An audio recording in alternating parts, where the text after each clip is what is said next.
So hello everyone, this is Deepak Joshi. और आज हम एक इंटरेस्टिंग सी चीज़ देखने वाले हैं। एक छोटा सा प्रोजेक्ट रहेगा जिसमें हम अपने गिवन जेसन स्ट्रक्चर को सीएसवी में कन्वर्ट करने की कोशिश करेंगे। हालांकि ओवरऑल कॉन्टेक्स्ट आप चाहें तो इसे एमडी मार्कडाउन में भी सेव कर सकते हैं या किसी और फॉर्मेट में भी। हम बेसिकली जेसन को लीनियर करेंगे आइटरेट करके एंड देन उसको अभी के लिए हम सीएसवी में स्टोर करेंगे। सारे एज केसेस कवर करने की कोशिश करी है हमने।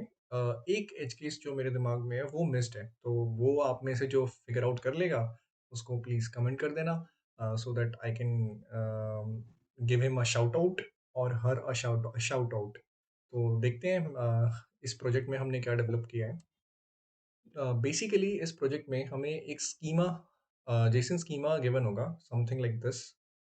ठीक है, जो सारी चीज़ें कंटेन करता है। ठीक है, लीनियर चीज़ें भी प्रिमिटिव जिन्हें बोलते हैं एंड साथ ही में ऑब्जेक्ट इनसाइड ऑब्जेक्ट भी कैरी करता है। इस पर्टिकुलर एग्जांपल में मैंने एरे वाला एग्जांपल नहीं लिया है, लेकिन अगर आप यहाँ राइट में देखोगे तो दो जेसन्स मेरे पास और हैं जो मैं वक्त आने पर या फिर अभी आपके साथ डिस्कस कर सकता हूँ। जैसे फॉर एग्जांपल के लिए एक जेसन हमने ये भी लिया है। ठीक है, या हम ये वाली जेसन डिस्कस कर लेते हैं। इसको नहीं, इसको डिस्कस करते हैं। इस जेसन में अगर हम ध्यान से देखें, ये जो जेसन है, मैं इस जेसन को कमेंट आउट करता हूँ। इस जेसन में हमें नज़र आ रहा है कि फर्स्ट ऑफ ऑल हमारे पास एक एरे है ऑब्जेक्ट्स का, जिसमें दो ऑब्जेक्ट्स हैं। देन हमारा जो फर्स्ट ऑब्जेक्ट है उसके अंदर एक चिल्ड्रन नाम की है जो एक अगेन एरे कैरी करती है, और वो एरे अगेन ऑब्जेक्ट्स का है। तो बहुत सारा कॉम्प्लिकेटेड जेसन है। ठीक है, जिसको हमें क्या करना है, हमें लीनियर करके एक इस तरीके के रीडेबल फॉर्मेट में सीएसवी में स्टोर करना है ताकि हम समझ पाएँ। तो हमने ये जो पैरेंट चाइल्ड रिलेशनशिप है इसको मेंटेन करने के लिए हमने अंडरस्कोर्स का करेंटली यूज़ किया है। जैसे जो हमारा फर्स्ट जेसन स्कीमा है, अभी मैं इसको कमेंट आउट करता हूँ। जब हम इस पर बात करेंगे तब हम आएँगे, कोड इम्प्लीमेंट कैसे करना है वो तो हम देखेंगे ही। ठीक है? तो ये हमारा जो ऑब्जेक्ट है, पूरा का पूरा हमें जो गिवन जेसन है, यहाँ पे हम देख रहे हैं कि रूट पर हमें 6 कीज़ मेंशन्ड होंगी। ठीक है? That are schema, title, description, then random and then required and then additional properties. तो हमने जो भी पेरेंट प्रॉपर्टीज हैं उनको, पेरेंट कीज हैं उनको, उनके एंड में अंडरस्कोर ऐड किया है एंड जो उसका चाइल्ड होगा उसके लेफ्ट में अंडरस्कोर होगा। फॉर एग्जांपल स्कीमा हमारा की था मेन, इसकी वैल्यू है ये, तो हमने स्कीमा की वैल्यू को लेफ्ट में चाइल्ड को रिप्रेजेंट कर दिया यहाँ से, मीन्स वैल्यू। तो वैल्यू लेफ्ट में आ गई। तो स्कीमा वैल्यू मीन्स जो हमारा था।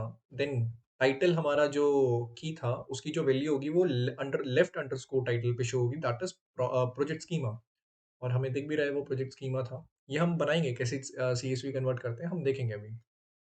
देन हम बात करें डिस्क्रिप्शन की, तो डिस्क्रिप्शन जो यहाँ पे था वो हमारा यहाँ आ चुका है। देन टाइप की, टाइप ऑब्जेक्ट था। देन अब हमारा जो रैंडम है वो कंटेन करता है बहुत सारे अलग अलग ऑब्जेक्ट्स को। तो उनको हमने इस तरीके से स्टोर किया है ताकि हम प्रॉपर, क्योंकि हो सकता है कई बार कि दो कीज मैच कर जाएं अलग अलग ऑब्जेक्ट्स के अंदर। फॉर एग्जांपल दो एरे थे, एक एरे था जिसमें दो ऑब्जेक्ट एलिमेंट्स थे और दोनों की कीज सेम हो सकती हैं। एक ऑब्जेक्ट के अंदर तो दो कीज सेम नहीं हो सकती, लेकिन दो अलग अलग एरे के एलिमेंट्स के अंदर दो कीज सेम हो सकती हैं। इसीलिए मैंने पेरेंट का भी यहाँ पे नाम ऐड किया है। तो इसीलिए वो रैंडम प्रोजेक्ट आईडी हो गया है। पर हमें पता है कि रैंडम के अंदर हमारी जो प्रोजेक्ट आईडी है वो प्रोजेक्ट आईडी नाम से ही है। Random is the name of the parent. तो random project ID right dash मतलब इसकी कोई वैल्यू होगी तो वो स्ट्रिंग हो गई, उसकी वैल्यू होगी। और प्रोजेक्ट आईडी की वैल्यू तीन है, टाइप, फॉर्मेट एंड डिस्क्रिप्शन। तो यहाँ पे तीन आगे देखो, प्रोजेक्ट आईडी की टाइप, फॉर्मेट एंड डिस्क्रिप्शन। तो इतना डिटेल में हमें काम करना है इसमें। ठीक है, एंड अगर हम टाइप की बात करें तो टाइप में स्ट्रिंग स्टोर्ड है, ये रहा। देन प्रोजेक्ट आईडी फॉर्मेट में यू आईडी स्टोर्ड है। एंड देन हम बात करें डिस्क्रिप्शन, तो डिस्क्रिप्शन में जो भी चीज़ है वो हमारी यहाँ लिखी हुई है। देन हम आते हैं अपने, ओके, हमने ये क्लियर कर लिया पूरा, प्रोजेक्ट आईडी हमारा कंप्लीट हो गया। देन हमारा नेक्स्ट बचता है टाइटल। तो टाइटल हमारा रैंडम टाइटल, रैंडम के अंदर टाइटल है, उसमें तीन चीज़ें हैं, type, min length and description. तो यहाँ पे हमें type, min length and description right में है तो इनकी कुछ वैल्यूज होगी। तो इस तरीके से ये हमारा पूरा हमें जनरेट करना है ऑटोमेटिक। ठीक है, ऑटोमेटिक शब्द, ठीक है। नाउ मैं एक और, पूरा तो आपको एक्सप्लेन करूंगा नहीं सीएसवी, आप मेरे को लगता है कि आपको इतना कॉन्टेक्स्ट समझ में आ गया होगा कि किस तरीके से हमारी सीएसवी में रिलेशनशिप्स डिफाइंड है, ठीक है? जेसन को फॉर्मेट करके। आप चाहें तो अपनी फॉर्मेटिंग भी यूज़ कर सकते हैं, लाइक आप अंडरस्कोर की जगह पैरेंट चाइल्ड इस तरीके से लिख सकते हैं। कोड मैं इस तरीके से करूँगा, ठीक है? कुछ-कुछ हमने इसमें चीज़ें मैनुअल भी ऐड करी हैं। जैसे फॉर एग्ज़ाम्पल के लिए कि फॉर एग्जाम्पल के लिए कुछ जुगाड़ हमने किए जहाँ पे कोड हमारा रन कर जाए, ठीक है? कुछ पूरा कोड मैनुअली लिखा गया है, तो उसमें कुछ चीज़ें आपको दिखेंगी कि कुछ बेटर प्रैक्टिसेस हम यूज़ कर सकते थे। तो प्लीज़ अगर आप में से कोई उस चीज़ को एनहांस करेगा, तो कमेंट में ज़रूर बता देना ताकि हम साथ में सीखते रहें, ठीक है? तो ये एक चीज़ मैं आपको बता देता हूँ। जैसे यहाँ पे अगर मैं रिक्वायर्ड के अंदर आऊँ, तो यहाँ पे हमें ये एरे दिया हुआ है। तो एरे के सारे एलिमेंट्स को मैंने स्टोर कर लिया है एज़ इट इज़ इंडेक्सेस के फॉर्म में कि index 0, index 1, index 2, index 3, index 4, index 5 overall 6 elements होंगे। उन 6 एलिमेंट्स को फिर हम इस तरीके से दिखा रहे हैं। Required 0 project ID, required 1 title, then required 2 और इस तरीके से उनकी वैल्यूज़ कि project ID, title, manager first जो 0th element project ID, first element title, ये इस तरीके से एंड जो हमारा लास्ट एडिशनल प्रॉपर्टी है, वो एक बूलियन कंटेन कर रहा है दैट इज़ फॉल्स। तो इतना डिटेल में हमें काम करना है। इस तरह की चीज़ हमें ऑटोमेट करनी है कि इस जेसन से हम उस सीएसवी तक कैसे पहुँचे। तो इसके लिए मैंने एक पूरा फ्लो भी तैयार किया है। मैं आपको वो दिखाता हूँ। देन हम बात करते हैं। देखिए, ये ओवरऑल स्ट्रक्चर हमारा रहने वाला है, ठीक है? कि यूज़र क्या करेगा, इंस्टेंशिएट करेगा अपने स्कीमा को। तो हमारा जो जेसन टू सीएसवी का हम जो भी लॉजिक लिखेंगे वो बेसिकली हम क्लास ऊप्स फॉलो करेंगे। तो हम मेनली 2 क्लासेस बना रहे होंगे। एक तो हमारी जो जेसन को फॉर्मेट कर रही होगी, इसको हम जेसन टू सीएसवी ना बोलकर कुछ जनरेटर भी बोल सकते हैं, ठीक है? लाइक नॉट जनरेटर, हम आइटरेटर बोल सकते हैं या जो भी नाम, तो नाम में क्या रखा है। हालाँकि नाम की भी कीमत होती है, तो आइटरेटर हम बोल सकते हैं कि वो क्या करेगा, उस जेसन स्कीमा को आइटरेट करेगा और हमें रिटर्न करेगा सेट ऑफ एरेज़, ठीक है? उन सेट ऑफ एरेज़ को हम जब दूसरी क्लास में, जो कि हम पर्टिकुलरली डेडिकेटेड होगी सीएसवी बनाने के लिए, उस सीएसवी क्लास में पास करेंगे, तो वो सीएसवी क्लास हमें सी आउटपुट देगी, आउटपुट डॉट सीएसवी या जो भी फाइल नेम आप रखना चाहें। तो ये ओवरऑल 2 क्लासेस में हमारा काम होगा। अब थोड़ा समझते हैं कि ये फ्लो किस तरीके से करने वाले हैं हम कोड। तो यूज़र इंस्टेंशिएट करेगा अपना स्कीमा को, स्कीमा देगा जेसन टू सीएसवी को, तो हम क्या करेंगे, प्रोसेस करेंगे स्कीमा को। उसके बाद हम लूपिंग स्टार्ट कर देंगे हर एक नोड स्कीमा की। तो हम अगर वो एक नोड होगी, बेसिकली जो एक नोड है, वो अगर एक ऑब्जेक्ट होता है, तो हम क्या करेंगे, उसे ऑब्जेक्ट की तरह ट्रीट करेंगे। अगर वो अ, एक एरे होगा, तो हम उसे एक एरे की तरह ट्रीट करेंगे, क्योंकि हमें एरे के स्ट्रक्चर में स्टोर करना पड़ेगा। और अगर वो एक प्रिमिटिव होता है, तो हम उसे प्रिमिटिव की तरह ट्रीट करेंगे। ये बेसिकली ये हमारा फ्लो है कि आप देख भी सकते हैं, बहुत ईज़ी सा है, ठीक है? और एंड में जब ये 3-4 केसेज़ हम हैंडल कर लेंगे, तो हम रिज़ल्ट भेज देंगे अपनी सीएसवी क्लास के पास और सीएसवी क्लास हमें क्या कर यूटिल सीएसवी या जो भी आप नाम रखना चाहें उसका, वो हमें क्या करके देगा, जो भी हमने लीनियर किया था जेसन को, उसे सीएसवी में कन्वर्ट करके दे देगा। नाउ थोड़ा-सा मैं इसे डिटेल में फिर से समझाना चाहता हूँ। जैसे ये जो एक चीज़ है, ये एक प्रिमिटिव है। इसको तो एज़ इट इज़ हम स्टोर कर सकते हैं कि स्कीमा की वैल्यू दी हुई है, टाइटल की वैल्यू दी है। जहाँ केसेस फँसते हैं, वो होते हैं ये केसेस कि एक कीपर हमें पूरा एक ऑब्जेक्ट दिया हुआ है और उस ऑब्जेक्ट के अंदर भी ऑब्जेक्ट्स हैं। तो यहाँ हमें इफ केसेस की ज़रूरत पड़ेगी कि इफ नोड इज़ ऑब्जेक्ट, तो हमें उसे ऑब्जेक्ट की तरह ट्रीट करना है। और जैसे हमने ये वाला केस देखा कि या फिर हम ये वाले की बात करें, जो स्टार्ट ही एक एरे से हो रहा है, तो यहाँ पे हमने एक केस उसके लिए भी रखा है कि इफ नोड इज एरे, तो हम उसे एरे की तरह ट्रीट करेंगे, ठीक है? उस नोड को प्रोसेस एरे नोड करेंगे और हम उसे एरे की तरह ट्रीट करते हुए चीज़ें निकालेंगे उसमें से। अब ये सब कैसे होगा, ये तो हम कोड करते समय ही बात करेंगे, लेकिन थोड़ा बहुत हमें ओवरऑल आइडिया लग रहा है कि 3-4 ही एज केसेस है जो हमें हैंडल आउट करने हैं। मैं अगेन बोल रहा हूँ कि इसमें से एक चीज़ आई हैव मिस्ड जानबूझ के, तो आई वांट कि कोई आप में से एक सामने आए और वो केस जस्टिफाई करे एंड देन हम उस पर बात करेंगे। नाउ कोड यहाँ तक आपको चीज़ें क्लियर हुई हैं, तो देख लेते हैं कि अब हम काम कैसे करने वाले हैं। तो ये हमारा फॉर्म रहेगा जिसमें हमने अपनी config.js बनाई है और हाँ, एक चीज़ और कि आपके लैपटॉप में नोड.js इंस्टॉल होना कंपल्सरी है, ठीक है? क्योंकि एक नोड का प्रोजेक्ट रहेगा। तो अब हम बात कर लेते हैं कि हम काम कैसे करने वाले हैं। काम हम करेंगे, हमारे पास बेसिकली फॉर्म एक फ़ोल्डर रहेगा जिसमें हम config.js को डिफ़ाइन करेंगे और साथ में हम बनाएँगे एक src फ़ोल्डर, ठीक है? एंड हमारी एक रूट फ़ाइल रहेगी जिसका नाम ऑफ़ कोर्स हम क्या रखेंगे index.js। ओके। नाउ src के अंदर हमें 2 चीज़ें चाहिए। एक तो मेन सर्विस हमारी जो कि आइटरेट करेगी या जो लीनियर करेगी उस JSON को, और एक हमें चाहिए utils या फिर आप उसे कह सकते हैं CSV utils, या यूटिल्स ही लिख देते हैं हम इसे, ठीक है? वो VS कोड में ये सिंबल आ जाता है, बस इसलिए मैंने यूटिल्स लिखा है। तो इसके अंदर यूटिल्स के अंदर हमें एक यूटिलिटी चाहिए होगी जो कि होगी CSV utils.js, जो कि हमारे सर्विस में के अंदर आइटरेटर रख लेते हैं हम इसका नाम, ठीक है? iterator.js। iterator.js का जो भी आउटपुट होगा वो CSV.utils में जाएगा और वो एक CSV बन के हमें आ जाएगी। यहाँ रूट पे हम output.csv बनाने की कोशिश करेंगे। तो समझते हैं ज़रा होगा क्या? नाउ तो मेन चीज़ जो हम करने वाले हैं, वो होने ये वाला है कि सबसे पहले index.js हमारा क्या करेगा, वो पहले तो अपना स्कीमा ले आएगा। स्कीमा कहाँ रखा हुआ है? स्कीमा रखा हुआ है हमारे, आई एम सॉरी, स्कीमा रखा हुआ है फॉर्म के अंदर, CSV कॉन्फ़िग में। वो जैसे ही ये आएगा, हम उसके बाद हमें दो क्लासेस बनानी पड़ेंगी, that is iterator and CSV utils। Then हम कॉल करेंगे और हमें अपना आउटपुट मिल जाएगा। तो सबसे पहले हम यहाँ पर काम करते हैं, दैट इज़ हमारा आइटरेटर। अब आइटरेटर में समझने वाली चीज़ 3-4 ये है कि हमें समझना क्या है। ना देखते हैं। सबसे पहले मैं क्या करता हूँ, लॉक कर लेता हूँ कि यहाँ पे हमारी आइटरेटर क्लास चल भी रही है या नहीं। तो उससे हमें आइडिया लग जाएगा। लाइक मैं यहाँ पे क्या करता हूँ, एक क्लास डिफाइन करता हूँ आइटरेटर एंड सिंपली इसको हम मॉड्यूल डॉट एक्सपोर्ट कर लेते हैं, ठीक है? और मैं यहाँ पे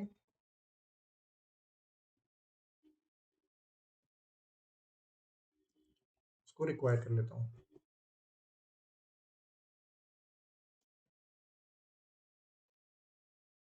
नाउ अब मैं क्या करता हूँ, अगर मैं नोड इंडेक्स और जेस करता हूँ तो मुझे आइटरेटर दिख रहा है, मीन्स हमारा ये दोनों लिंक तो हो चुके हैं, ठीक है? मैं इसको ऐसे भी करके दिखा देता हूँ ताकि ये काम कर रहा है। ओके, ये काम कर रहा है। नाउ अब समझते हैं हमारी जो मेन आइटरेटर है, ये क्लास होगी, ये करेगी क्या? पहली चीज़ कि ऑफ कोर्स कंस्ट्रक्टर हमारा होगा जो कि स्कीमा ले रहा होगा, जो भी स्कीमा पर हमें काम करना है, एक कंस्ट्रक्टर हमें बनाना पड़ेगा। अब एक फंक्शन ये भी होगा जो इस स्कीमा को प्रोसेस करेगा, तो हम इसका नाम रखेंगे प्रोसेस स्कीमा, ठीक है? जो कि क्या लेगा, बेसिकली ये लेने वाला है पाथ, ठीक है? अब पाथ ही क्यों ले रहा है, मैंने आपको बताया था कि हम यहाँ पे क्या कर रहे हैं कि हम ये टेक केयर कर रहे हैं कि पाथ के बेसिस पर सारा काम हो रहा है। जैसे फॉर एग्जांपल रैंडम, फिर उसके बाद रैंडम के अंदर आप प्रोजेक्ट आईडी में है। जैसे अगर मैं बात करूँ, हम फॉर्म को अपना config.js में आते हैं, तो पाथ क्या है कि अभी हम ये जो चीज़ है schema, title, description, type, random, then required और additional properties, these are at root position, but what about the project ID object, it is in random. तो हमें वो पाथ भी मैनेज करना है। आई थिंक यहाँ तक आपको चीज़ें क्लियर हुई हैं, ठीक है?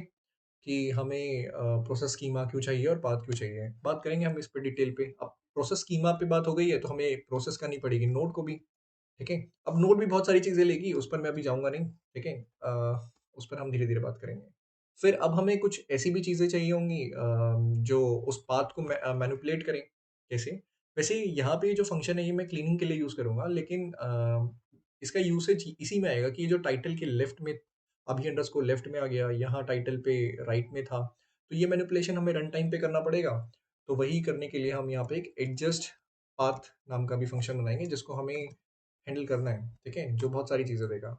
एक और फंक्शन हमें ज़रूरत पड़ेगी जो कि फॉर्मेट करेगा वैल्यूज़ को, ठीक है? और एक फाइनल फंक्शन जो कि हम कॉल करेंगे गेट रिजल्ट करने के लिए कि भैया जो भी आपका हो गया है वो हमें लौटा दीजिए प्लीज़, ठीक है? तो ये हमारा इंडेक्स डॉट स्ट्रक्चर रहेगा बेसिकली उस पूरी आइटरेटर क्लास का। नाउ अगर मैं बात करूँ अपनी CSV यूटिल्स की, ठीक है? तो आओ थोड़ा-सा काम कर लेते हैं।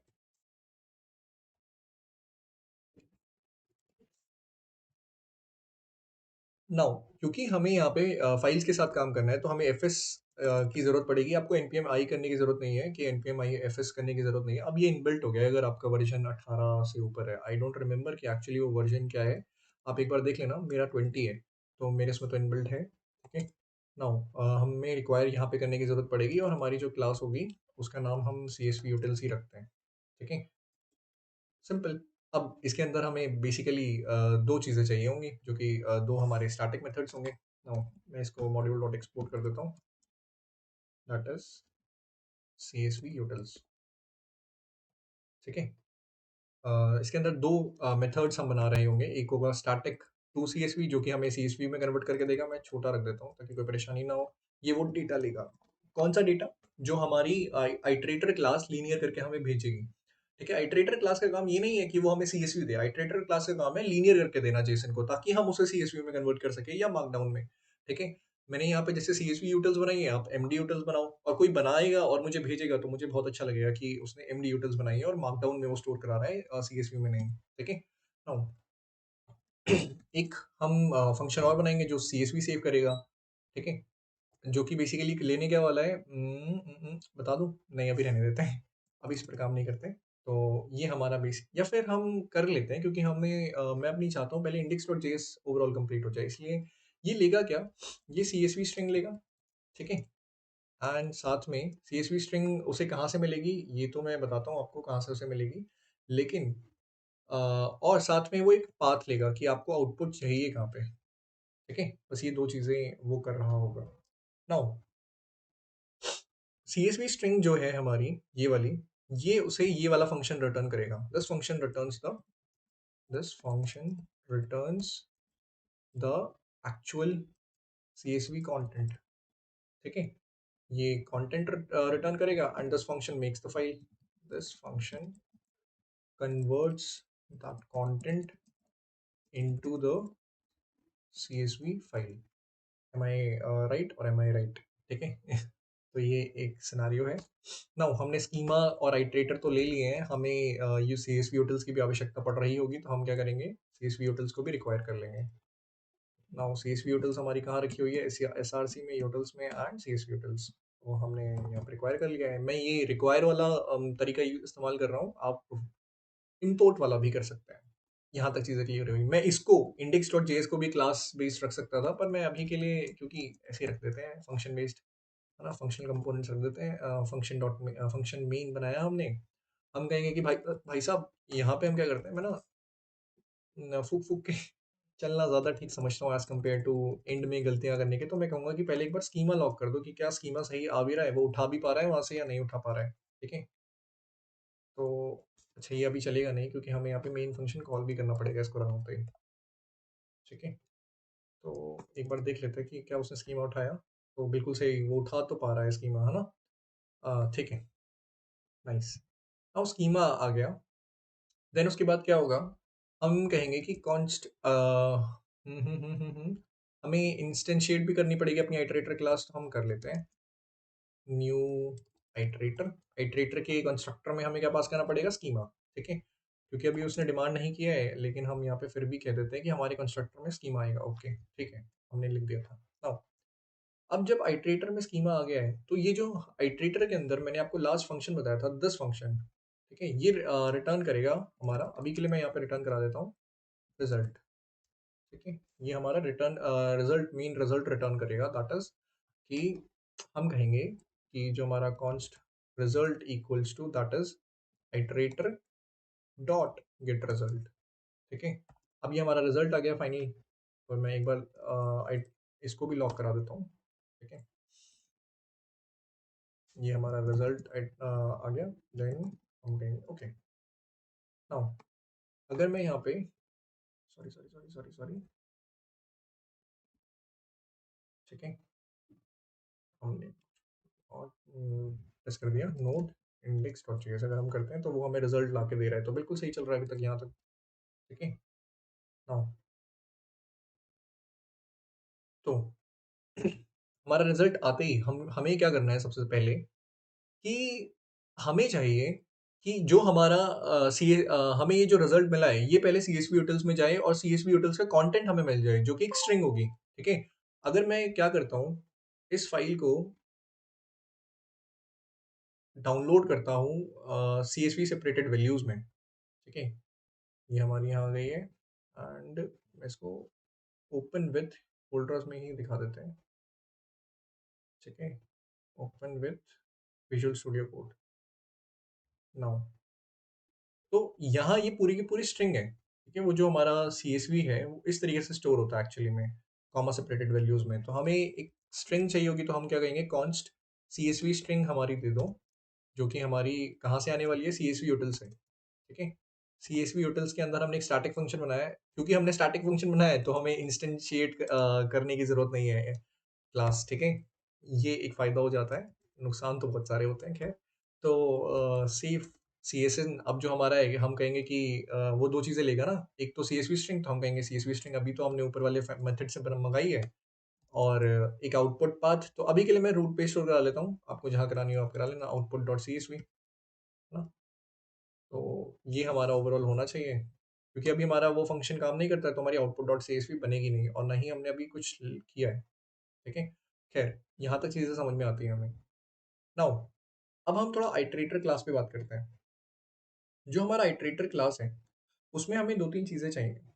पहली चीज़ कि हमें ये टेक केयर करना है कि ये स्कीमा हमारे पास स्टोर्ड रहे। तो हम कहेंगे कि इस क्लास का ही क्लास में ही स्टोर कर लो that is this dot schema equals to schema, ठीक है? अब हमें एक फाइनल रिजल्ट भी चाहिए कि जो कि एक एरे होगा। मैंने आपको बताया ना वो लीनियर करके हमें एक एरे देगा, ठीक है? नाउ ये करेंगे। अब ये जो लॉजिक है हमारा कि कैसे हम पेरेंट्स और चाइल्ड को मेंटेन कर रहे हैं, ठीक है? वो मैं आपको समझाता हूँ, बहुत दिमाग लगाने के बाद आया है और बहुत समय खराब करने के बाद भी, कि हम क्या कर रहे हैं, जो भी पहली बार आ रहा है, ठीक है? ऑफ कोर्स डेफिनिटली वो हमारा पेरेंट होगा, जो भी पहली बार आ रहा है। जैसे देखो मैं जेसन में जाता हूँ, समझना थोड़ी-सी समझने वाली चीज़ है। मैंने पता नहीं क्या क्लिक कर दिया और क्या हो गया, खैर। स्कीमा पहली बार आया, पहली की पहली बार आई, ऑफ कोर्स पेरेंट है, ठीक है? टाइटल पहली बार आया, पेरेंट है। डिस्क्रिप्शन पहली बार आया, पेरेंट है। टाइप पहली बार आया, पेरेंट है। तो आप कहेंगे चाइल्ड कब होगा? जब भी मैं उसे दूसरी बार ट्रेस करूँगा, ठीक है? जैसे स्कीमा पहली बार आया, मैंने उसे पेरेंट बना दिया और मैंने उसके राइट में अंडरस्कोर लगा दिया। आप कुछ भी और भी लगा लेते हैं, ठीक है? अब मैं कुछ और पे बात नहीं करूँगा, मैं अपने पे बात करूँगा कि हमें क्या करना है। तो जैसे ही स्कीमा पहली बार आया, वो पेरेंट था, हमने राइट साइड पे अंडरस्कोर लगा दिया। बट व्हाट इफ कि मैं स्कीमा को दोबारा ट्रेस कर रहा हूँ, तो जब मैं स्कीमा को दोबारा ट्रेस करूंगा तो मैं उसके राइट का अंडरस्कोर हटाऊंगा और उसके लेफ्ट में अंडरस्कोर लगा दूंगा, क्योंकि वो अब चाइल्ड होगा डेफिनेटली, क्योंकि पहली बार तो हमने उसे ट्रेस कर ही लिया है। ये हमारा लॉजिक है, ठीक है? आप इसको टैकल अपने अपने तरीके से कर सकते हैं, मैं इस तरीके से कर रहा हूँ, ठीक है? कोड में और थोड़ा ज़्यादा समझ में आएगा तो मैं इसको रखता हूँ अभी के लिए विजिटेड पाथ्स, ठीक है? जो कि एक सेट होगा जिसमें मैं नहीं चाहता डुप्लीकेट वैल्यूज हो, ठीक है? नाउ ये हमारा आया। अब हमें इस प्रोसेस स्कीमा फंक्शन की बात करनी है। ये हमेशा इंस्टेंशिएट करेगा रूट से, क्योंकि हम कैसी भी जेसन देते हैं वो तो स्टार्ट रूट से ही होती है ना, भले ही उसके अंदर एरे हो, भले ही ऑब्जेक्ट्स हों या फिर ऑब्जेक्ट के अंदर ऑब्जेक्ट हो, लेकिन हमें स्टार्ट करना है रूट से। तो जो पहला पाथ जाएगा दिस डॉट प्रोसेस स्कीमा में, हमारा जो पाथ जाएगा दैट विल बी रूट, कि भाई हम रूट से स्टार्ट कर रहे हैं, ठीक है? नाउ जरा आप रूट पे बात करते हैं। देखो पहली बात कि रूट के अंदर जितनी भी values I, I am sorry, पहली आते ही जितनी भी वैल्यूज आई हमारे जेसन में स्कीमा में, वो सारी की सारी सारी कीज हमारी क्या होंगी, पेरेंट्स होंगी, और वो राइट साइड में उनके अंडरस्कोर लगने वाला है। मैं क्या बोल रहा हूँ जरा समझते हैं। जैसे ये कॉन्फ़िग फाइल है, ठीक है? समझना, मैं क्या देखता हूँ कि schema, title, description, type, random, ये सारे पेरेंट्स होंगे, रिक्वायर्ड एडिशनल प्रॉपर्टी सब पेरेंट्स होंगे, क्योंकि पहली बारी में आए हैं की है, तो सब के सब पेरेंट्स होने वाले हैं हमारे। तो मैं इसके लिए आपको एक चीज़ दिखा भी देता हूँ, क्या कि मैं यहाँ पे लॉक करता हूँ क्या, ऑब्जेक्ट डॉट कीज, ठीक है, दिस डॉट स्कीमा, ठीक है? मैं ये लॉक कर रहा हूँ जरा, मैं लॉक इस तरीके से ही करता हूँ, ठीक है? नो, मैंने ये लॉक किया, मैं दिखाता हूँ, देखो। तो ऑब्जेक्ट डॉट कीज में क्या आ रहा है, स्कीमा आया हमारा, ठीक है? थोड़ा समझना कि ये सब कैसे हो जाता है अपने आप ही। कोई प्रॉब्लम नहीं है, नहीं समझ में आएगा तो दूसरी बार देखना, तीसरी बार देखना, नहीं आई तो छोड़ देना, कोई और वीडियो देखना। कॉन्फ़िग हमारा ये रहा, ठीक है? कॉन्फ़िग में देखो क्या है, स्कीमा था, टाइटल था, डिस्क्रिप्शन था, टाइप था, रैंडम था, रिक्वायर्ड था, एडिशनल प्रॉपर्टी था। मुझे ये सारे मिल गए, schema, title, description, type, random, required, additional properties, केवल कीज मिली है, नो वैल्यूज। तो अगर मुझे ये मिल गई हैं तो मैं इनको स्टोर कर लेता हूँ कहीं पे, ठीक है? मैं क्या करता हूँ, कंसोल डॉट लॉग हटाते हैं अभी के लिए। मैं रूट कीज़ नाम दे देता हूँ इन्हें, क्योंकि ये सारी रूट पर रखी हुई कीज़ हैं। ऑब्जेक्ट डॉट कीज़, ठीक है? This dot schema, simple. तो अगर मैं यहाँ पे लॉक करूँगा अभी रूट कीज़ को, ठीक है? तो ये हमारा हमें क्या देने वाला है, रूट कीज़ बिल्कुल सही वही उसी फॉर्मेट में देगा। अब इसमें एक प्रॉब्लम है। प्रॉब्लम क्या है कि मेरे को अभी दिमाग में कुछ-कुछ तो आ रहा है, तो देख लेते हैं। मैं क्या करता हूँ, इसको कमेंट आउट करता हूँ। अभी आया है जस्ट, तो मॉड्यूल डॉट एक्सपोर्ट के हम इस कंडीशन को भी तो टैकल कर सकते हैं। अगर ऐसे सिनेरियो हो गया, तब क्या होगा? हुँ, रूट कीज़ अकेले आ रही हैं, ओके। स्कीमा में कुछ नहीं आया, रूट कीज़ इस तरीके से डिफाइन हो गई है। ठीक है, नाउ ये तो ठीक है। ये वाला केस अपने आप हैंडल हो रहा है, I think it's good. What happens if, क्योंकि हमारी क्लास इंडिपेंडेंट होनी चाहिए। What happens if this thing happened, तब एरर आएगा, हमारी क्लास फटेगी और वो कहेगा कि object dot keys this dot schema undefined है और नल है। तो हमें इसे हैंडल करना पड़ेगा। आपको समझ में आया कि कोई स्कीमा ही पास ना करे कंस्ट्रक्टर में, क्योंकि यहाँ पे हम कोई चेक तो लगा ही नहीं रहे ना इटरेटर क्लास के अंदर कि भाई साहब आपने स्कीमा दिया है या नहीं दिया है। समझे? तो मैं इस चीज़ से बचाने के लिए क्या कर सकता हूँ, मैं कह सकता हूँ कि अगर आपने दिया है तो ठीक है, वो रख लो, वरना ये नल जाएगा, क्योंकि स्कीमा तो एक जेसन है ना। अब नहीं होना चाहिए खराब। तो रूट की उसने एम्प्टी दे दी और हमारा कहीं पे भी कोड नहीं फटा, ठीक है? तो खैर हमें तो चाहिए उसके अंदर। तो रूट कीज़ में क्या आ रहा है? बिल्कुल सही आ रहा है। हाँ, तो देखते हैं आगे। ठीक है, यहाँ तक हमें समझ में आया।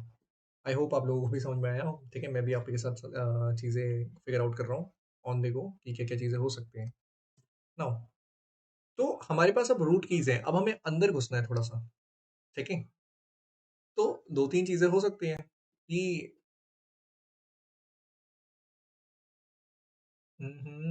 कि क्या हो सकता है, या तो हम डायरेक्टली चले जाएँ, ठीक है? या फिर हमें एक चेक लगाना पड़ सकता है। अब वो चेक क्यों लगाना है, ज़रा समझते हैं। मैं यहाँ पे सोच रहा था थोड़ा-सा कि हो क्या सकता है। देखो, अब जो रूट कीज़ है हमारी, उनकी लेंथ अगर हमारी भाई साहब 0 से बड़ी आती है, ठीक है? तो हम क्या कहेंगे कि ठीक है, मतलब 0 से बड़ी है तो मतलब उसके अंदर वैल्यूज़ होंगी, और अगर उसके अंदर वैल्यूज़ हैं तो वो सारे हमारे पेरेंट्स हैं, और सारे पेरेंट्स हैं तो हम उनको स्टोर करना पड़ेगा। तो हम कहेंगे आपने जो रिज़ल्ट बनाया है उसमें सिंपली क्या कर दो, पुश कर दो। 2 चीज़ें हम पुश करना चाहते हैं, पाथ, तो उसका पाथ हम क्या रखेंगे, जो भी पाथ हमें ऊपर से मिला वो ऑफ कोर्स रूट रहेगा इस केस में। एंड वैल्यू में हमें क्या स्टोर करना है, हम अभी जो मैंने इस कोड का स्ट्रक्चर रखा है वो ये स्ट्रक्चर रखा है कि हम क्या करेंगे, एक एरे के अंदर कॉमा सेपरेटेड एलिमेंट्स रखेंगे।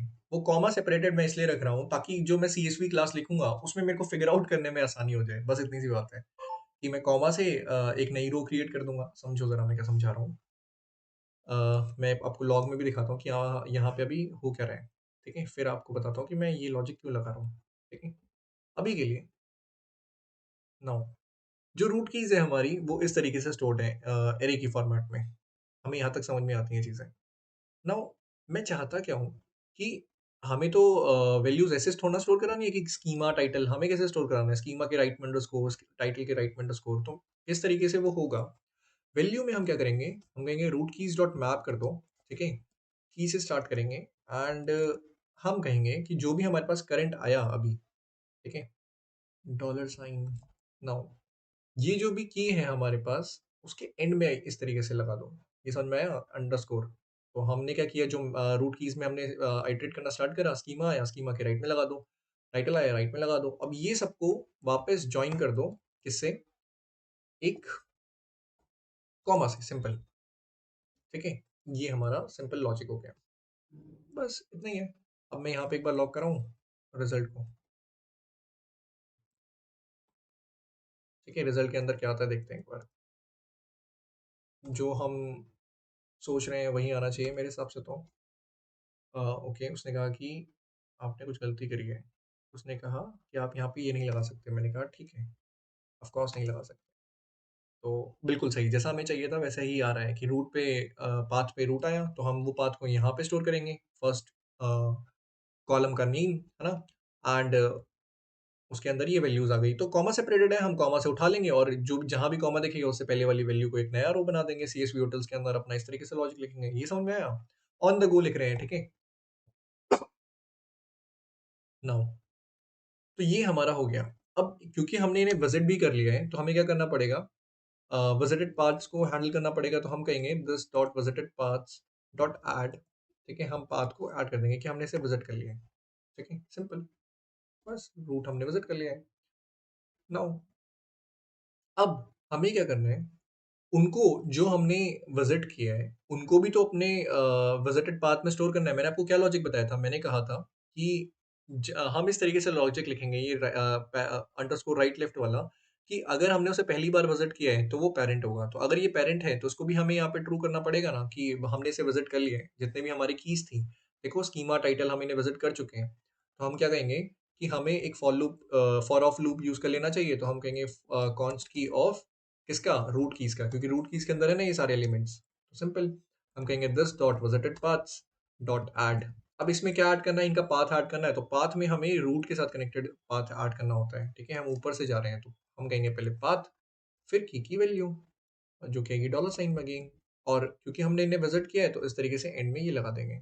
इस चीज़ समझ में आई आपको? नाउ ये हुआ, यहाँ पे लॉक करके अब वापस चेक कर लो कि दिस डॉट विजिट पाथ्स की वैल्यू क्या है, ठीक है?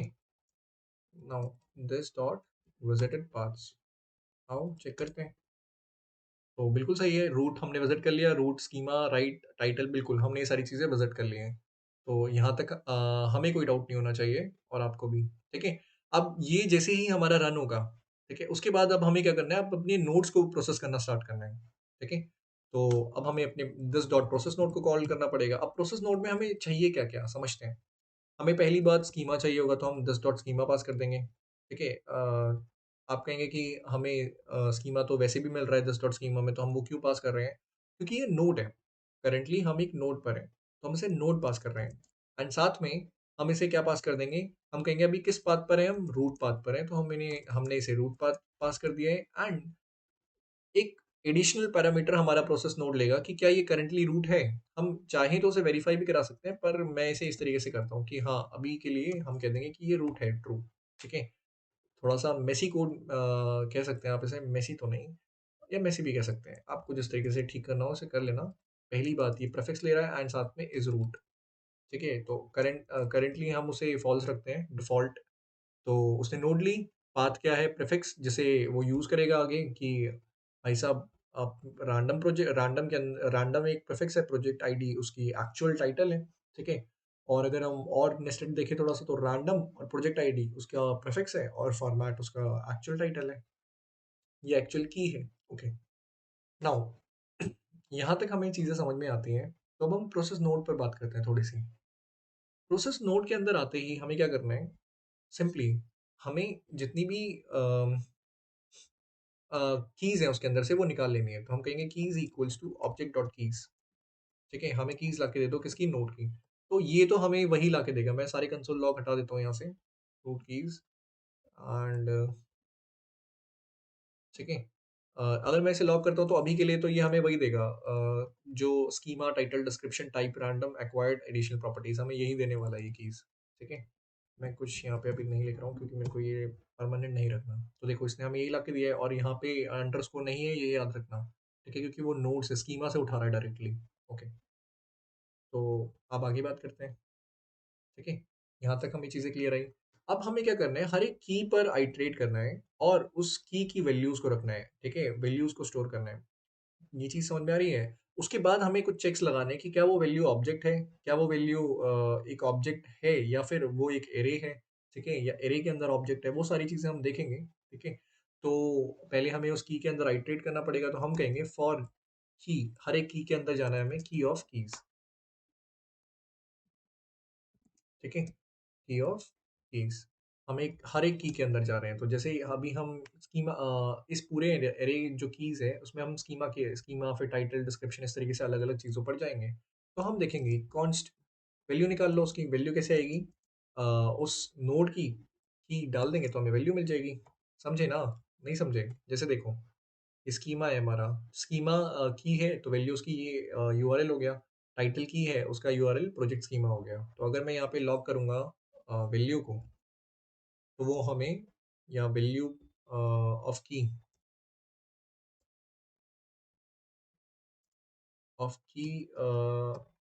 को ऐसे लिख देते हैं, बहुत सुंदर सुंदर लॉक करते हैं ना।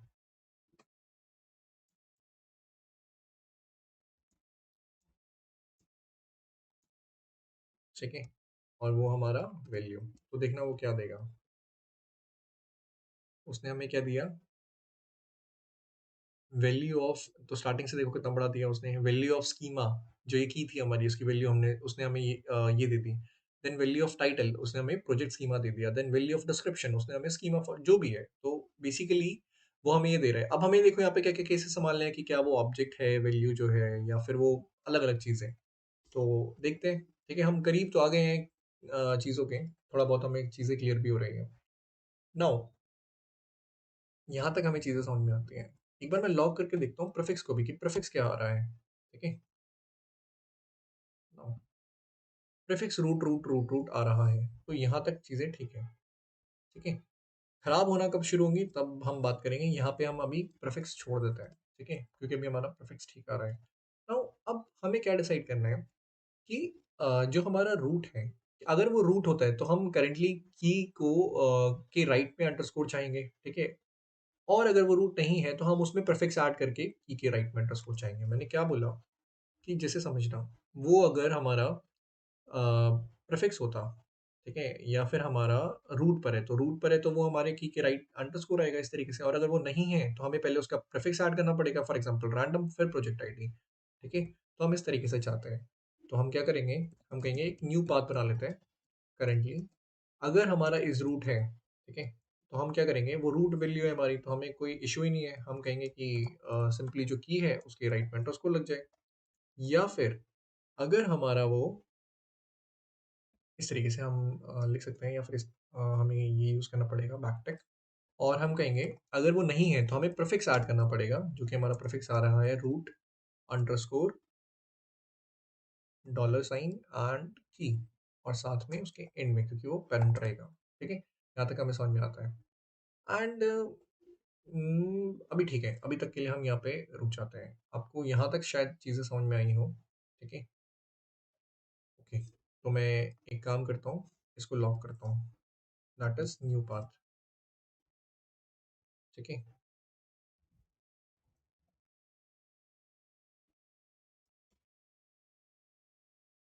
तो लॉक करते हैं। हमें दिख रहा है यहाँ पे स्कीमा, और उसने हमें बिल्कुल सही करके चीज़ें दे दी हैं।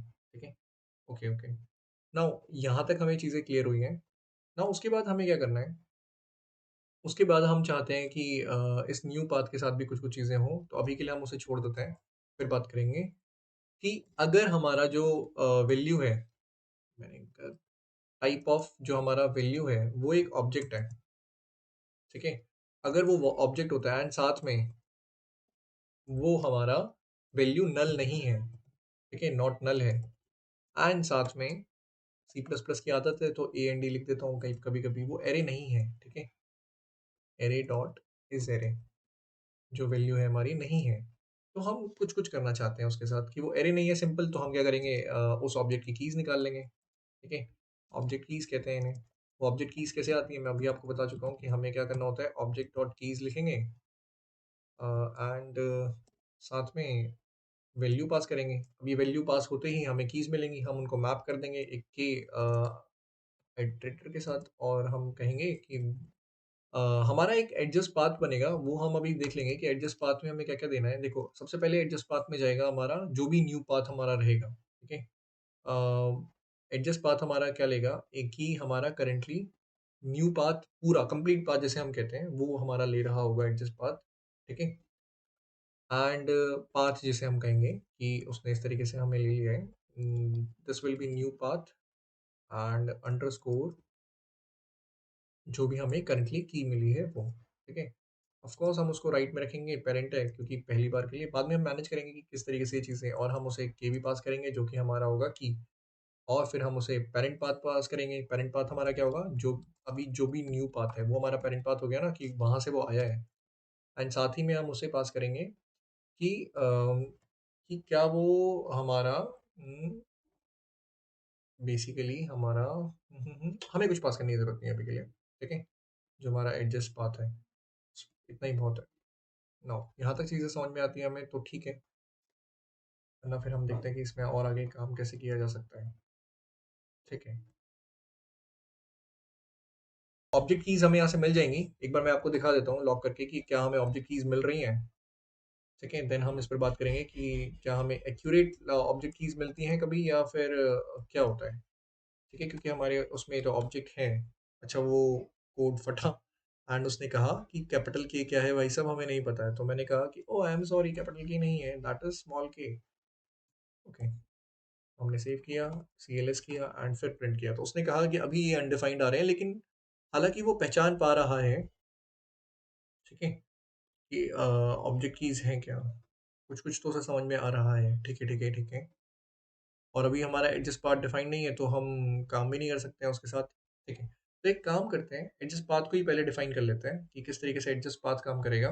देन हम बात कर लेंगे आगे। तो एडजस्ट पाथ हमारा क्या क्या लेगा, ले रहा होगा, वो हमारा एक पाथ लेगा, ठीक है, और साथ में की लेगा एंड साथ में पेरेंट पाथ लेगा, कि उसका पेरेंट कौन था, करेंट पाथ, पूरा टोटल एंड की, और साथ में पेरेंट पाथ। तो हम क्या करेंगे, एडजस्टेड पेरेंट पाथ बनाएंगे, एडजस्टेड पेरेंट पाथ, एंड जो कि हमारा होगा पेरेंट पाथ डॉट, हम उसमें से रिप्लेस कर देंगे कि कोई एडिशनल हम नहीं चाहते ना उसके लेफ्ट में राइट में। तो ये तो ऑफ कोर्स मैंने इंटरनेट से कॉपी किया है एज इट इज, आप भी कर सकते हैं प्लस, और ये इस तरीके से एंड देन ऐसे, then plus, then dollar sign, then slash, then G then comma, then उसको हम इससे रिप्लेस कर देंगे, सिंपल। तो बेसिकली यहाँ पे हो क्या रहा है, यहाँ पर हम क्या करेंगे, जितने भी अंडरस्कोर हैं या तो वो शुरुआत में या एंड में, तो वो उनको रिमूव कर देगा, ठीक है? ओके, ये हमारा क्या करेगा, removes the underscore from starting और फ्रॉम एंडिंग, ये हमारा कर देगा, ठीक है? तो ये वाला कमेंट मैं लिखना नहीं चाहता, तो मैं तो इसे डिलीट कर रहा हूँ। बाकी आप लोगों को समझ में आना चाहिए कि यहाँ पे हमने क्या किया है। Now, अब हम क्या करेंगे, कॉन्स्ट फुल पाथ, जो हमारा कंप्लीट पाथ है वो प्रिपेयर करेंगे, जो कि हमारा कैसे आएगा, डॉलर साइन, हमारा जो एडजस्टेड पाथ है, जो एडजस्टेड पेरेंट पाथ है, और साथ में जो हमारी नई की आई है, जो कि इस तरीके से होगा, not percentage, it is something like this. और क्योंकि चाइल्ड रहेगा, पेरेंट रहेगा, तो इस तरीके से होगा, ठीक है? एंड हम क्या करेंगे, एडजस्टेड पाथ जो हमारा है, एडजस्टेड पाथ वो भी बनाएंगे। तो वो कैसे बनेगा, पाथ डॉट रिप्लेस, हम पाथ में से भी रिप्लेस कर देंगे ये सारी चीज़ें, कि भाई साहब उसके कहीं स्टार्टिंग या एंडिंग में है तो नहीं, ठीक है? ये सब बहुत दिमाग लगाने के बाद मैंने किया है, ठीक है? मेरा काफ़ी समय गया है इसमें, तो इतना आसान नहीं है जितना ये दिख रहा है कि ओह! ये तो तुरंत बहुत गेस करने लायक था। जब बहुत लॉग करते हैं तब पता चलता है कि यार एडजस्टेड पाथ जो पहले से पाथ सेव हो गया है, जिसमें राइट में स्कीमा की राइट में आ गया अंडरस्कोर, अब वो लेफ्ट में कैसे शिफ्ट होगा, तो हमें इस तरीके की चीज़ें करनी पड़ती हैं।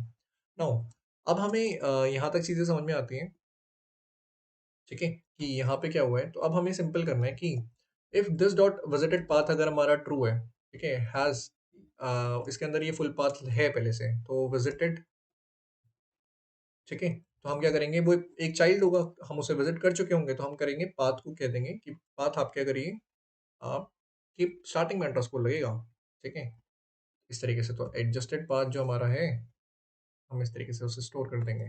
नाउ ये चीज़ समझ में आती है हमें। और अगर नहीं है तो हम कहेंगे कि एल्स जो हमारा पाथ है, वो पाथ पहले उसमें से रिप्लेस कर लो, path equals to path dot replace. वैसे मैं ये कर चुका हूँ ऊपर, बट हमने यहाँ पे करने की ज़रूरत नहीं होनी चाहिए। खैर कोई बात नहीं, मैं यहाँ पे भी कर लेता हूँ, क्योंकि हमें ये पाथ में से भी वो चीज़ें निकालनी है। कहीं पाथ के अंदर ही ऑलरेडी स्टोर्ड हो अंडरस्कोर, तो भी इशू है, इसीलिए हमें यहाँ पे ये रिमूव करना पड़ेगा। और हम यहाँ पे फिर भी अपनी संतुष्टि के लिए कह देते हैं कि पाथ डॉट एंड्स विथ, ठीक है, अगर वो एंड कर रहा है किसके साथ, अंडरस्कोर के साथ, तो हम कहेंगे कि path equals to dollar sign, sorry, path equals to dollar sign and adjusted path। ठीक है, ये एक चीज़ है हमारी। वैसे ये हमारा नॉट बिल्कुल सही है ना? नॉट यहाँ पे लिखा हुआ है, तो ये हमारा अगर नहीं होगा तो हम यहाँ पे इसके अंदर आ जाएँगे, ठीक है? बस डबल चेक है, वरना इसके बाद डायरेक्टली भी आप ये लिख सकते हैं कि पाथ इक्वल्स टू, इसकी हमें ज़रूरत नहीं है इफ केस की, लगा दिया है मैंने। जैसे हम विज़िटेड पाथ्स को कहेंगे कि इसमें ऐड कर दो, कि हमने इसे विज़िट कर लिया है जो हमारा फुल पाथ है, simple, as simple as that. ये होते ही हम रिटर्न करेंगे, हमें क्या रिटर्न करना है यहाँ से? पाथ को। तो ये हमारा एडजस्टेड पाथ फंक्शन काम कर रहा है। ठीक है, तो आपको इसको, अगर आप इसको ध्यान से देखेंगे तो हमें चीज़ें समझ में भी आने लग गई हैं थोड़ी बहुत, कि ऑब्जेक्ट कीज़ के अंदर अब हमें वैल्यूज़ दिखी, random project ID, random title, random summary. क्या हमारे इसमें भी दो दो थी? नहीं, तो हमने कुछ गड़बड़ करी है। ठीक है, तो ज़रा देखते हैं हमने क्या गड़बड़ करी है। यहाँ से देखते हैं ज़रा। मैं समझ गया वो क्या गड़बड़ हुई है, वो हमें सुधारनी पड़ेगी। मैं सुधार दूँगा उसे बाद में, ठीक है? बेसिकली यहाँ पे हमें समझ में आ गया है ना कि हमने कनेक्ट करना शुरू कर दिया। अब हम ऑब्जेक्ट के अंदर घुसना शुरू हो गए हैं कि रैंडम जो था उस ऑब्जेक्ट के अंदर घुस के हमने प्रोजेक्ट आईडी ले ली, फिर रैंडम के अंदर टाइटल ले लिया, फिर रैंडम के अंदर समरी, रैंडम के अंदर टीम आईडी, है ना? इस तरह की चीज़ें हमने फिगर आउट करना शुरू कर दिया है। तो हम करीब तो हैं अपनी मंज़िल के। आई होप आप लोग भी होंगे मेरे साथ, ठीक है? नाउ ओके, ऑब्जेक्ट कीज़ हमने कर ली थी, ठीक है?